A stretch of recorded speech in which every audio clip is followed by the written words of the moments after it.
Hello, and welcome to the second Public Information Center for the Drainage Master Plan for the Town of New Tecumseth. I will introduce the project team before we get started.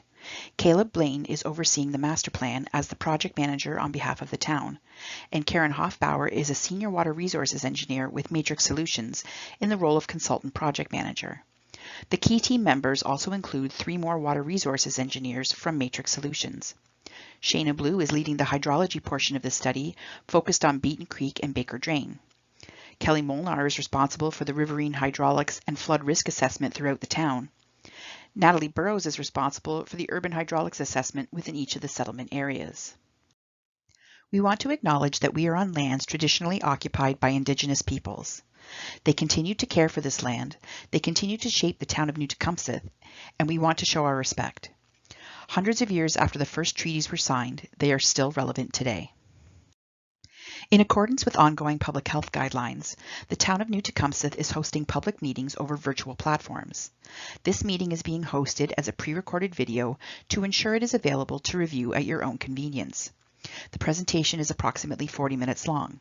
It will also be available for download as a PDF with a script attached to each slide at the link in the description. Please take the time to review the entire presentation and provide feedback. Your feedback is important to us. Please complete and submit a comment sheet. Comment sheets are available on the project website. The link is available in the description below the video. The comment sheet is available in both a digitally fillable PDF format and a printer-friendly format. Whichever format you choose, please either save your completed form and email it to the project email address, or drop off the completed form at the Town Administration Center. These instructions are also provided on the comment sheet for your reference. The agenda for this presentation includes an introduction including project overview and purpose, a review of the provincially recognized environmental assessment process, a description of the study area, and a quick review of the information provided in Public Information Center, or PIC, number 1. For more detailed background information or an overview of some of the terms and concepts used throughout this presentation, please refer to the PIC number 1 files provided on the town's website. Following the introduction, we will present a review of the sensitivity analysis portion of the study, including proposed developments and diversions and resiliency to climate change. Then we will provide an overview of the process we are using to evaluate flood mitigation options. Following that, we will present the mitigation options assessed and proposed for each of the identified flood risk areas. We will review the riverine flood risk areas first, followed by the urban flood risk areas. We will conclude the presentation with a discussion of the next steps for the project, including types of mitigation measures that will be considered as we move forward. A major rainstorm occurred in June 2017 that caused widespread flooding in New Tecumseth. The town initiated the Drainage Master Plan study to plan and prepare for future flooding. Through this project, we will assess and characterize existing and potential future flood risk within the town. To do this, we have developed system-wide storm sewer and riverine flood models that will be used as the primary flood risk management tools, both for this project and for the town's use going forward. These detailed models enable us to characterize existing and future conditions using a data-driven and evidence-based method. Following this flood risk characterization, we will work with town staff to develop a flood mitigation implementation and prioritization plan for improvements to the town's drainage infrastructure. This will be developed into a 10-year capital plan in coordination with the town's asset management plan. This project has received funding from the federal government through the National Disaster Mitigation Program. The Drainage Master Plan is being completed following the provincially recognized municipal class environmental assessment process. This process includes up to 5 phases depending on the type and complexity of the study. A master plan consists of phases 1 and 2 only. Phase 1 is called Problem and Opportunity. This includes assessment of existing conditions to identify the problem to be remedied and the opportunities available within the confines of the project. Phase 2 is called Alternative Solutions. In this upcoming phase, we will develop and evaluate alternative solutions to address flood risks identified within the town. With this PIC, we are nearing the end of Phase 2, and the Master Plan report is expected to be published publicly in the coming months. Updates will be posted in the local newspaper and on the town's project webpage. The problem and opportunity statement for this project is as follows. The Town of New Tecumseth is undertaking a drainage master plan. The master plan will assess the existing riverine and urban drainage systems, identify flood risks, and evaluate alternatives and preferred strategies to reduce flood risk throughout the town. This statement was developed based on findings throughout Phase 1 of the master plan process. The study area for this project includes the entirety of the town's jurisdiction. This is indicated by the orange line on the map. Some of our analyses extend an additional 500 meters beyond the town boundary. This ensures we can adequately assess features and conditions near the edge of town. Most of the New Tecumseth area falls within the jurisdiction of the Nottawasaga Valley Conservation Authority, or NVCA for short. A small area in the southeast corner of town is within the Lake Simcoe watershed and falls within the jurisdiction of the Lake Simcoe Region Conservation Authority, or the LSRCA. The town has undertaken this drainage master plan in phases. Project Phase 1, not to be confused with the municipal class environmental assessment process phases described previously, was completed in 2020. The Phase 1 project focused on understanding the existing conditions within the Riverine system only. The Phase 1 project report is available on the town's website. Following on the Phase 1 study, Phase 2 of the drainage master plan started in 2021. The first PIC was posted on March 10, 2022, and is still available on the town's website for your review. PIC number 1 presented the results of the existing conditions assessments for both riverine and urban flood risk throughout the town. Additional detail was provided about flood risk areas identified in the Riverine flood risk assessment. This PIC number 2 presentation will provide detail about the identified urban flood risk areas, as well as information on the mitigation measures assessed for both riverine and urban flood risk areas. This concludes the introductory portion of this presentation. Now is a good time to pause and provide any comments based on this section. Comment sheets are available on the link on the screen. Next, I'm going to provide an overview of the completed assessment of the existing drainage system sensitivity to currently proposed developments and flow diversions, as well as climate change. In 2018, Town Council passed a motion that no additional growth plans be approved outside the current settlement boundary, that approvals of draft plans of subdivision within settlements are not approved, and that no residential development will negatively impact existing residences. Enabling future development in Beeton will be a positive outcome of this drainage master plan. Beeton has directly benefited from recent development and will continue to benefit from proposed future development. In order to fulfill the requirements of this council motion, we assess the impacts of a number of proposed developments and flow diversions as part of the sensitivity analysis of the existing drainage systems. Our assessment included confirmation of land use designation in the areas highlighted on the screen, as well as detailed modeling of the proposed flow diversions, including a diversion of flow from Hendry Drain to Beeton Creek in South Beeton, a new large storm sewer on Patterson Street to convey flow to Beeton Creek northeast of Beeton, and a sewer near Simcoe Manor to capture water that currently flows into Beeton and convey it away from the settlement and into Baker Drain. The results of this assessment are presented on the next 2 slides. The assessment of the Riverine assessment of the development and diversions indicates a minor reduction in flood risk and flood elevation along Hendry Drain, an approximate 7 centimeter reduction in flood elevations during the regional event. A reminder that the Riverine model considers only the creek's ability to convey flow. It does not include the storm sewer system. The modeled Riverine results for the regional storm for the Hendry Drain through Beeton are shown on the screen. The pale blue color on top shows the modeled flood extents, including future developments and diversion results, while the red colors underneath show the existing conditions flood extent. Anything you see in red would no longer be flooded by the regional storm following the implementation of the future developments and diversion. The Riverine assessment of the developments and diversions also considered Beeton Creek. Overall, there is no significant change to water level or flood risk on Beeton Creek. There was a minor increase in water level at the modeled receiving location of the South Beeton diversion, but is not considered significant at this stage. A second sensitivity was completed to look at planned future development and diversions using the urban flood risk modeling. This modeling is separate from the Riverine model and includes the overland and sewer flows within the settlement area. The largest storm assessed within the urban drainage model is the 100-year storm. The South Beeton diversion was shown to reduce flood risk along Hendry Drain, both at Main Street and through the fairgrounds.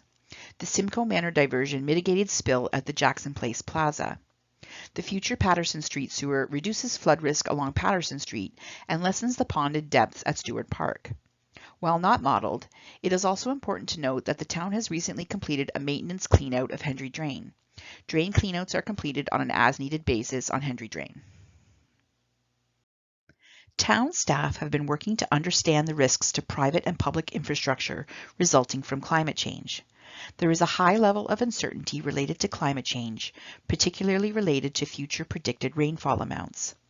A previous study completed by others on behalf of the town recommended an assumed increase of 20% in rainfall during storm events.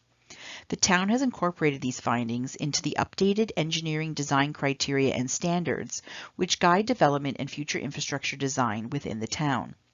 This provides new designs with resiliency to climate change. Matrix used this new rainfall standard in the Beeton-Baker hydrology model. Catchment runoff and peak flow in downstream channels typically increase at a higher rate than precipitation. This is because the rainfall at the beginning of the storm is infiltrated or fills in pockets of land, such as potholes in urban areas and low-lying land in undeveloped areas. This is known as wetting losses. The infiltration and wetting losses do not change as the rainfall increases. Therefore, a larger portion of rainfall is converted to river flow. Modeled results show the recommended 20% increase in rainfall results in a 40% increase in peak river flows during flood events within the Beeton Creek and Baker Drain subwatersheds. These results were then extrapolated for use in other subwatersheds within the town, as detailed hydrologic models are not available in these areas for climate change inputs. The climate change assessment in the Riverine model was conducted by incorporating the future peak flows within the Beeton Creek and Baker Drain subwatersheds and extrapolating those results for future flows in other subwatersheds. The town-wide Riverine model was used to assess the climate change impacts for the 5-year through 100-year storms. The results show an average 23% increase in riverine flood extents.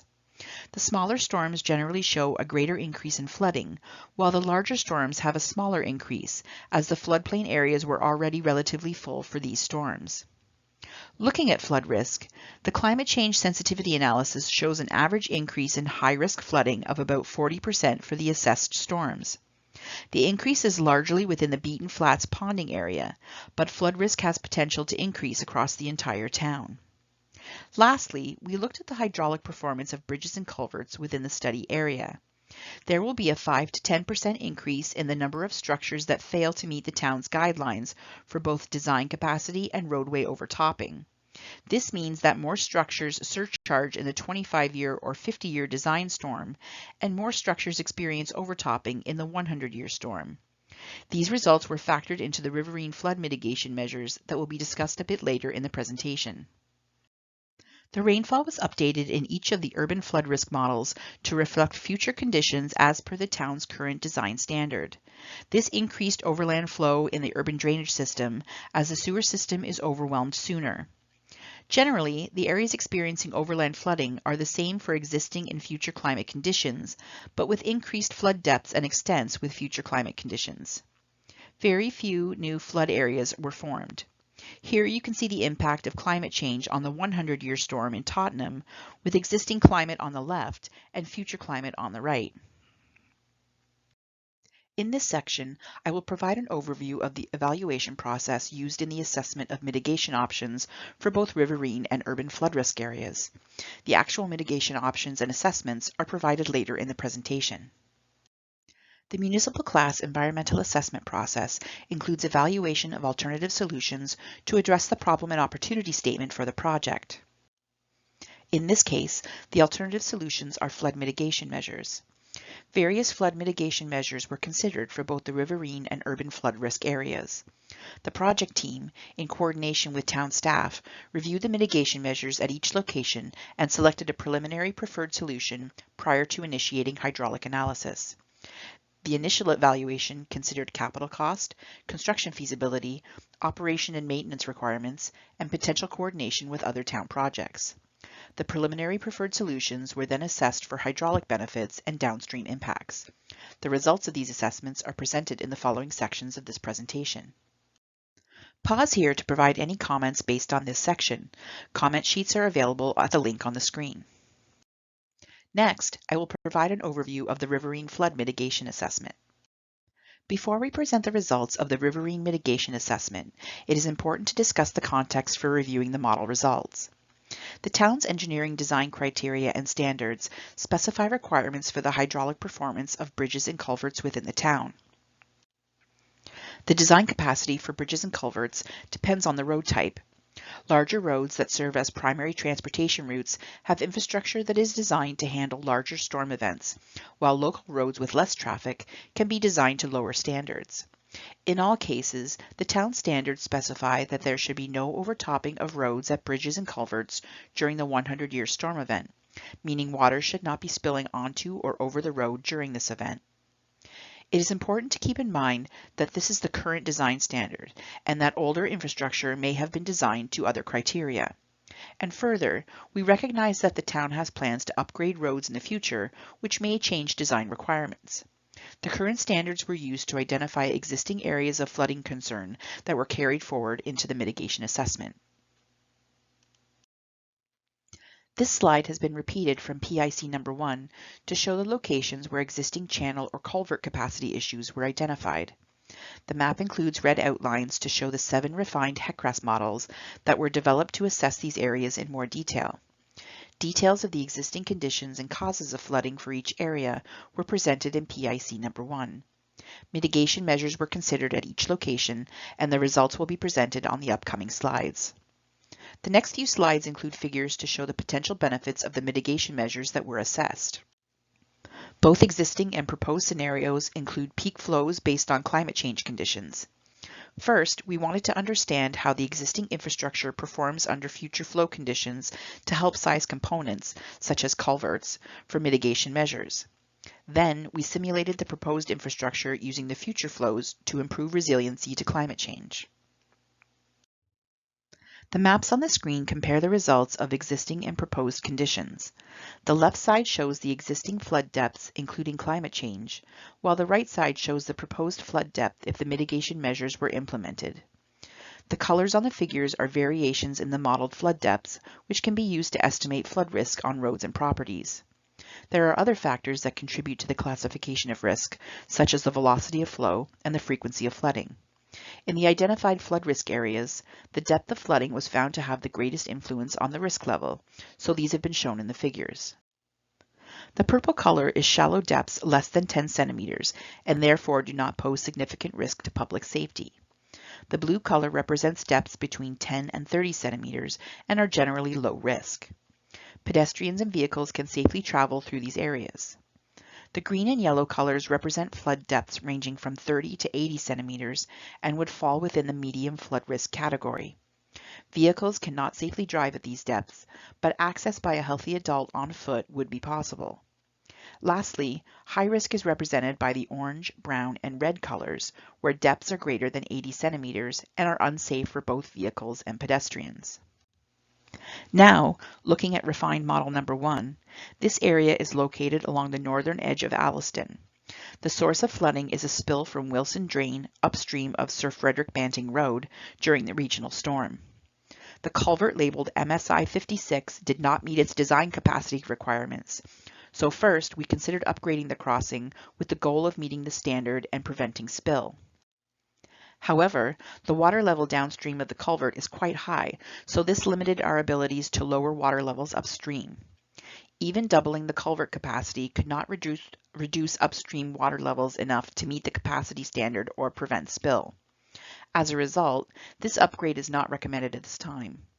Overtopping of the road does not occur in any of the modeled storms as the spill to the south occurs first. Therefore, the road overtopping criterion is met and there will be no risk to the public traveling on Sir Frederick Banting Road. The spill flow travels to a topographic low point where no culvert was identified. The mitigation assessment also considered adding a culvert here to provide positive drainage across the road. Adding the culvert will reduce the extent of ponding in the low point and is therefore recommended as part of future roadworks. Design work for this should include minimizing the impacts to the downstream homeowner. Refined model number 2 is located along the southern edge of Alliston at the intersection of Industrial Parkway and the CP Rail. The source of flooding is spilled flow from a tributary to the Mid-Nottawasaga River that flows northeast to the intersection.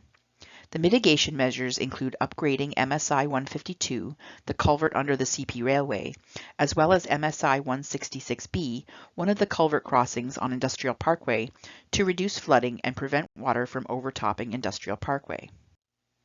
As shown in the comparison figures, upgrading both structures has potential to significantly reduce the depth and extent of flooding in this area.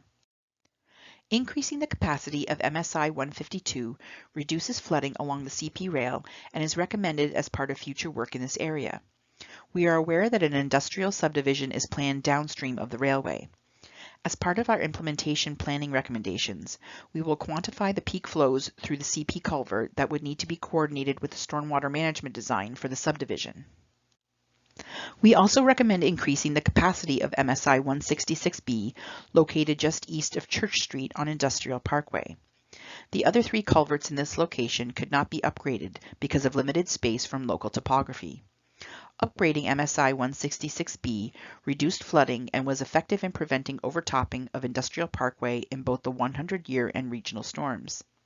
Eliminating the risk of flooding on Industrial Parkway is important to make sure residents and emergency crews have safe access to and from the town's emergency evacuation center at all times. Refined model number 3 is located in the northeast corner of the town's jurisdiction, where high-risk flooding was identified upstream of the Trans-Canada Trail and 14th Line.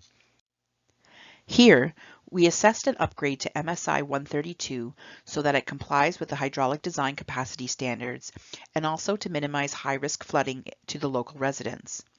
As shown in the comparison figure, upgrading MSI 132 was effective at reducing the water depth in the regional storm and, while it's difficult to see at this scale, also prevents overtopping of 14th Line in all storms. Furthermore, with this improvement in place, upgrades to MSI 133 and MSI 146 are not needed, as they would comply with the town's design standards. The upgrade to MSI 132 is recommended to coincide with the upcoming road improvements for 14th Line. Refined model number 4 is located on the edge of a natural low-lying area adjacent to Bailey Creek. 2 flooding areas were included in this model. The first one is upstream of Tottenham Road and the CP Railway. This area has a history of widespread flooding because of the flat topography, and this is reflected in the model results that you see on the screen for the 100-year storm. After reviewing the culvert levels of service, we confirmed that culvert capacity is not the main cause of flooding. Upgrades would likely not improve flooding conditions because water will continue to pond in low-lying areas. There is widespread flooding downstream as well, and we don't want to transfer risk from one location to another. All structures in this area currently meet the design standards. No roadway overtopping occurs in any of the modeled storms, so there is no risk related to safe access during a storm. The second flooding area is the portion of 10th Line that is within the floodplain of Bailey Creek. There is a potential for high velocities to cause damage to the 10th Line road base because it is situated along an outer bend of the floodplain. Mitigation measures were not assessed here because safe access is possible by pedestrians. However, 10th Line may be upgraded in the future to serve as the east-west connection to Beeton. The future design of any road upgrades should consider potential improvements to the local flooding conditions as well as the erosion and scour potential of 10th Line. Refined model number 5 is located just downstream of the community of Beeton and encompasses 2 main flood risk areas. The first one is shown on the screen now, located at 10th Line and 10th Sideroad. Here we identified a spill from Beeton Creek toward Bailey Creek, so we considered adding a berm along the north bank to contain spill up to the 100-year event. The berm was able to prevent spill, but by forcing flow to stay in Beeton Creek, the flood depth increased in northern Beeton at the outlet of Hendry Drain. Given that Hendry Drain is already susceptible to flooding, and we cannot increase flood risk to private properties, the berm is not recommended. The flood depth of overtopping on 10th Line north of the spill location is classified as medium risk and would allow safe pedestrian access in an emergency, if needed. Emergency management planning should identify the fact that 10th Line is overtopped and is classified as medium risk flooding for the 100-year and regional storms. The second flood risk area in refined model number 5 is located west of 15th Sideroad on 9th Line and includes the widespread flooding between Beeton Creek and Baker Drain. Culvert upgrades were considered at MSI 57 and MSI 65 to bring them up to the town's 25-year design capacity standards. Both structures meet the roadway overtopping standard. No overtopping occurs at either location during the 100-year storm. However, culvert upgrades at these locations are not able to solve the widespread flooding downstream of 9th Line. The culverts are in a high tailwater condition caused by the limited capacity of Baker Drain, and upgrading the culverts would not be able to reduce the upstream water elevation. Instead, we are recommending that a municipal drain study be completed for Baker Drain from upstream of 9th Line to Beeton Flats to better understand the existing capacity of the drain and identify opportunities for improvements to minimize flooding. We also assessed new berms along both sides of Beeton Creek downstream of 10th Sideroad to contain spill up to the 100-year event. The goal was to reduce flow contributing toward Baker Drain and also protect the Mel Mitchell football fields from future flood damage. No adverse impacts were identified upstream or downstream of Sideroad 10. The water elevation in the channel between the berms increased slightly, as expected, but does not increase flood risk because it is contained within the valley. As shown on the figure on the screen, the spill toward Baker Drain has been reduced significantly in the 100-year storm. These new berms are recommended. Refined model number 6 is situated downstream of Tottenham and also includes 2 flooding locations. The first one is shown on the screen and is located at 7th Line where the CP and South Simcoe railways intersect. The railway embankment creates a pinch point in the valley, causing water to back up and spill onto 7th Line.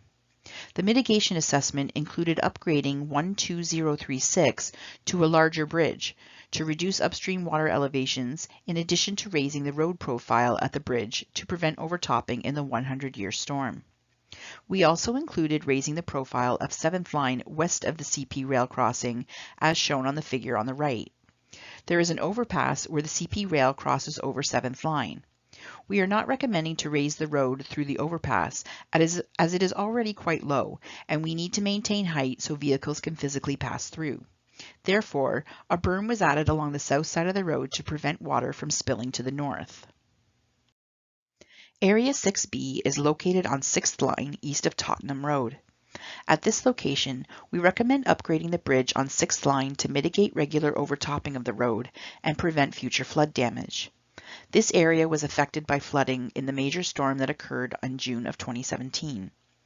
Upgrading the bridge to a 12.8 meter conspan would reduce the upstream flood elevation enough to prevent overtopping both immediately west of the bridge as well as further west near Tecumseth Heights Drive. While the risk of flooding and erosion along the south side of 6th Line has been improved, we recommend that the south side of 6th Line be armored as part of future road maintenance or design work for the bridge replacement. This will reduce the risk of road washout in the future. The last flood risk area that we looked at is refined model number 7, located at 5th Line and 20th Sideroad. This is a known area of flooding concern for the local residents.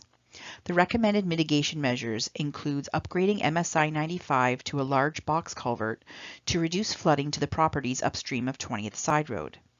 At the same time, we recommend upgrading 12019 on 5th Line to a 7.2 meter conspan, which would effectively double the existing capacity.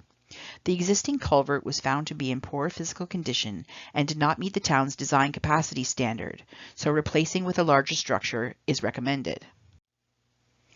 Structure 12020 was also found to be in poor condition, but meets the town's roadway overtopping standard, and therefore upgrades are not recommended. The existing structure does not meet the design capacity standard, but the downstream water elevation is above the culvert overt, so upgrading the culvert will not benefit this location. We recommend that 12020 be replaced with a similar size as existing to restore its poor physical condition. Pause here to provide any comments based on this section. Comment sheets are available at the link on the screen. This section will give an overview of the causes of flooding and mitigation measures for each of the identified flood risk areas within the urban drainage systems. Before we review the results of the assessment for the urban drainage systems, it is important to discuss the context for reviewing the model results. The town's engineering design criteria and standards specify the requirements for new infrastructure within the town. The town's current design criteria specify that the minor system, that is the storm sewers, should convey flow from a 5-year storm, and the major system overland flow routes, including roadways, shall be designed to convey the flow from the 100-year storm. On the following slides, we will use the 2 storms as guidelines for reviewing the existing storm drainage system. Please recognize that this is the current design standard, and that older infrastructure could have been designed to other criteria. In the assessment of existing conditions, we use this as a reference point. What would this be like if it were to be built today? Please note that mitigation measures are focused on reducing identified flood risks, not necessarily about meeting this benchmark. The existing conditions results were used to identify flood risk areas. 10 urban flood risk areas were identified for further investigation into the causes of flood risk and to explore mitigation options. The first 2 flood risk areas identified are in Tottenham. The first urban flood risk area is in Tottenham at the Boulevard. A 925 mm storm sewer outlets to a ditch on the west side of the rail behind Tottenham Public School and crosses the rail through a culvert to a ditch on the east side. Some of the east ditch flow is picked up in the storm sewer and connects to a sewer running north on the boulevard. Sewers along the boulevard do not meet the 5-year design standards due to too much flow from west of the rail. Ditch capacity along the rail is also exceeding, resulting in spill across Hopper Court. The boulevard has been identified as a known drainage issue due to its flat slope. Matrix considered 4 mitigation options for this flood risk area, including ditch enhancements along the rail and through the Boulevard Park, increasing sewer capacity along the boulevard, stormwater detention, and low-impact developments, or LIDs, to reduce flow from upstream areas. The ditch enhancements and upstream LIDs were selected, as sewer upgrades could be extensive downstream, up to 900 meters to the outlet, and stormwater detention would have high maintenance requirements. The ditch enhancements were modeled. A comparison of the 100-year storm flood depths for the proposed mitigation with ditch enhancements is compared against existing conditions.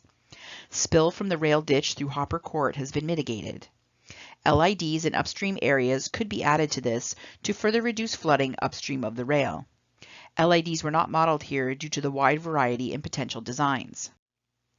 Depending on local conditions and the design type, LIDs have been shown to reduce runoff volume through evapotranspiration and infiltration by up to 45%.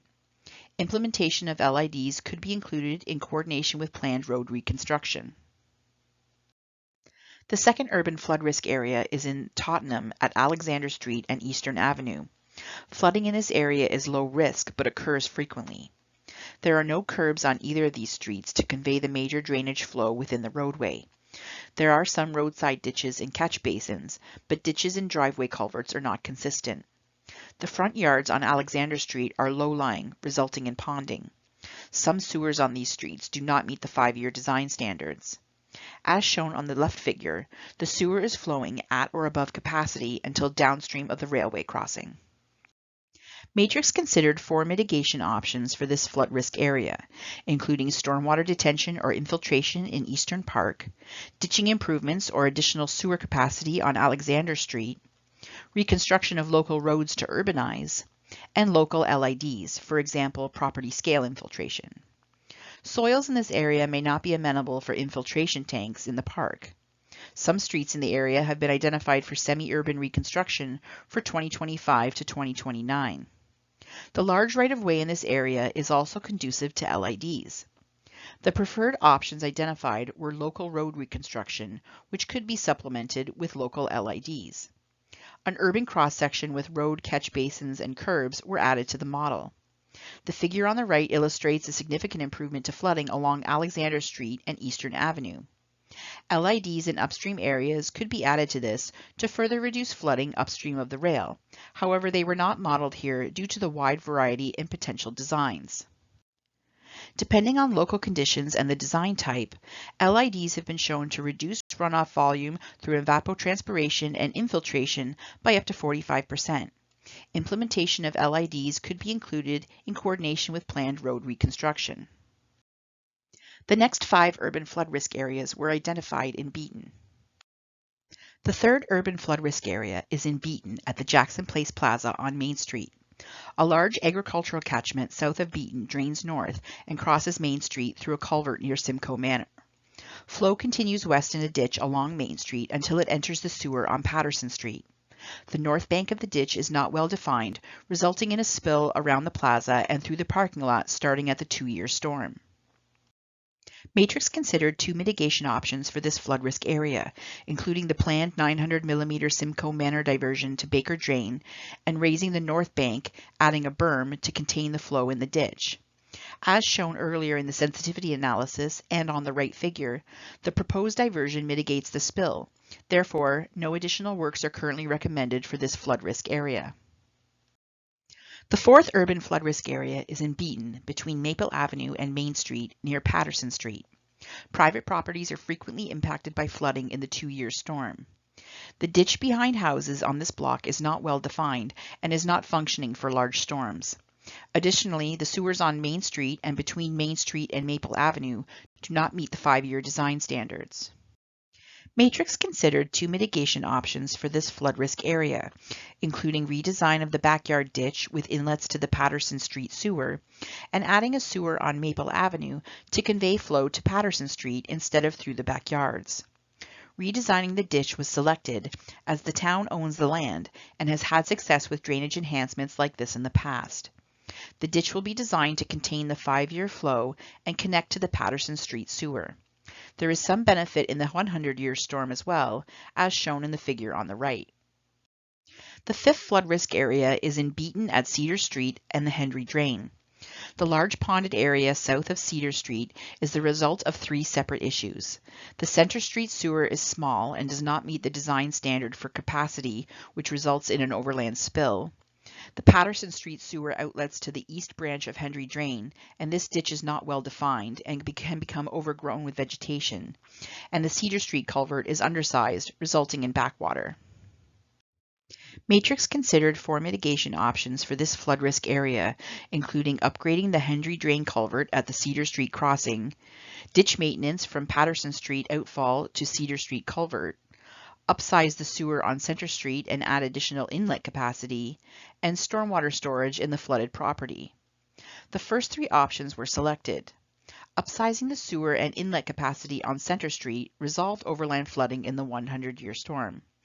The ditch clearout and culvert upsizing improved the ponded depth south of Cedar Street, but provided limited benefit for larger return period storms due to backwater on Henry Drain downstream of the culvert. Note the town has just completed a cycle of regular ditch maintenance and a clean-out of Henry Drain. The 6th flood risk area is in Beeton at Main Street and the Henry Drain. Sewers on both Main Street and Maple Avenue do not meet the 5-year design standards. Large rural catchments drain to Maple Avenue, which contribute to spill from Maple Avenue sewer. This spill runs north through private property. A separate overland spill occurs on Main Street, where the sewer connects directly with the Henry Drain culvert. When water levels in Henry Drain are high, it contributes to surcharging of the sewer and catch basins on Main Street. Matrix considered 3 mitigation options for this flood risk area, including the South Beeton diversion west to Beeton Creek, which was confirmed in the sensitivity to reduce overland flooding on Maple Avenue, capacity upgrades on the Main Street sewer and inlets, and ditch cleanout north of Main Street from Tecumseth Street to Henry Drain. Matrix modeled the diversion and Main Street sewer and inlet capacity upgrades. Main Street sewer capacity upgrades were limited due to a small amount of cover between the top of road and the sewer and the outlet elevation to Henry Drain. This mitigation measure, in addition to the proposed diversion, are recommended to mitigate flood risk in this area.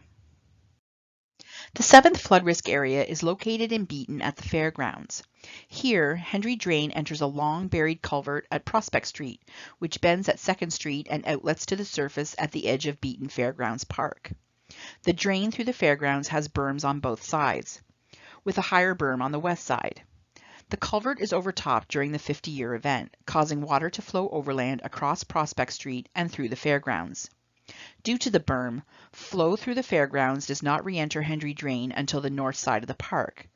There are also a few locations where the east berm is overtopped and travels north to reconnect with Henry Drain. Matrix considered 4 mitigation options for this flood risk area, including the South Beeton diversion to Beeton Creek, which was confirmed in the sensitivity analysis to reduce overland flooding in the fairgrounds, berm and ditch improvements through the fairgrounds, improvements to the long culvert at 2nd Street and Prospect Street, and local drainage improvements in the fairgrounds to contain the flow off the main used lands. This last option was selected in combination with the proposed diversion and modeled as a new short culvert across Prospect Street to a new ditch along the south and east sides of the park until reconnecting with Hendry Drain at the outlet of the existing long culvert. This secondary culvert and ditch would be used in the higher flow events to prevent road overtopping and reduce flood risk in the park. The resulting improvements are shown on the right figure. The last 3 urban flood risk areas were identified in Alliston. The 8th flood risk area is in Alliston, north of the Boyne River. There are actually 2 different causes of overland flooding in this area. The first is a spill from Banting Drive, and the second is a spill from Morrow Drive to Fletcher Lane. There are no sewers in the neighborhood north of Morrow Drive. Ditch flow from Elm Street, Hussey Street, and Banting Drive collects in a low point at the southeast corner of Banting Drive. A spill occurs overland through a residential area to Donner Street and then to Church Street, impacting private properties.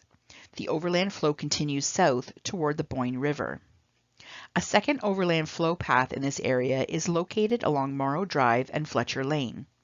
A small spill occurs from the Donner Street ditches to Morrow Drive. The Morrow Drive and Fletcher Lane sewers do not meet the 5-year design standard and surcharge to the street. There is a trail at the south end of Morrow Drive, but it is higher than the road and therefore does not provide an overland flow route. Matrix considered 3 mitigation options for this flood risk area, including adding a new sewer from Banting Drive along Hussey Street to Church Street, regrading the trail from the Morrow Drive cul-de-sac to Fletcher's Lane to provide an overland flow route, and sewer capacity increases for Morrow Drive and Fletcher's area. The last mitigation alternative was not explored further, as the issue is more of an overland flow issue. Roadway ponding due to the sewer capacity remains low risk. Church Street is planned for reconstruction, and the sewer will have capacity to take additional flows from Banting Drive if piped to Hussey Street. The 100-year depths for the proposed mitigation alternatives, including a new sewer from Banting Drive to Church Street and an overland flow route at the bottom of Morrow Drive, is shown on the right. These mitigations are able to eliminate spill from Banting Drive and Morrow Drive. The 9th flood risk area is in Alliston in the area of King Street, Ontario Street, Wellington Street, and Nelson Street. There is some frequent road ponding with depths exceeding 30 centimeters in some places due to road sags. The King Street and the Ontario Street sewers flow north and outlet to the Boyne River. These sewers do not meet the 5-year design standard, resulting in surcharge along King Street and streets connecting to the Ontario Street sewer, including Wellington Street, Nelson Street, Albert Street, and Tupper Street. Town staff also noted that catch basins in the Paris Street and Albert Street intersection are a known issue and are monitored before and after significant rainfall events. This type of flooding is typical of older urban areas. Matrix considered 4 mitigation options here, including additional sewer capacity, reprofiling of roads to reduce sags, upgrading Ontario Street sewer, and do nothing. The areas of undersized sewers is quite extensive, and road reprofiling would affect multiple intersections. To minimize impact, these issues should be considered as part of any future works in the area, for example, road reconstruction or a large downtown revitalization project. No mitigations were modeled or assessed further at this time. The last flood risk area is in the east end of Alliston on Douglas Drive and Rogers Road. There are no sewers or curbs on these streets. The road cross-section includes shallow roadside ditches, but they are not consistent, and not all driveways have culverts. There is a sewer that runs south on Tottenham Road to Spring Creek, but it is already flowing over capacity and not connected to these side streets. Flow in this area is not well contained in the roadside ditches and instead finds its own path through yards and private property. Matrix considered several mitigation options for this flood risk area, including connecting the ditches on Douglas Drive and Rogers Road to the Tottenham Road sewer, adding a culvert at the corner of Rogers Road to provide an outlet to Spring Creek, and providing a larger ditch south on Douglas Drive across Albert Street.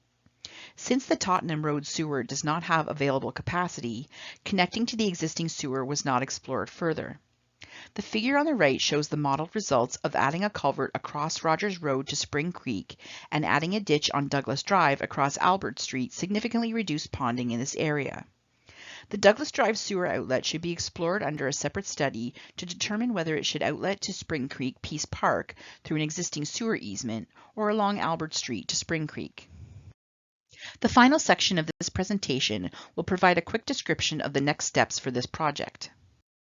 Following completion of the hydraulic assessment of the flood risk mitigation measures, the next steps include preparation of the implementation and capital plan for drainage improvements. We will provide a 10-year capital plan for flood mitigation within the town to be coordinated as part of the town's asset management plan, long-range financial plan, and capital programming. We will then prepare the project report for this phase 2 of the drainage master plan. The project report will be available for public review and comment for a minimum of 30 days.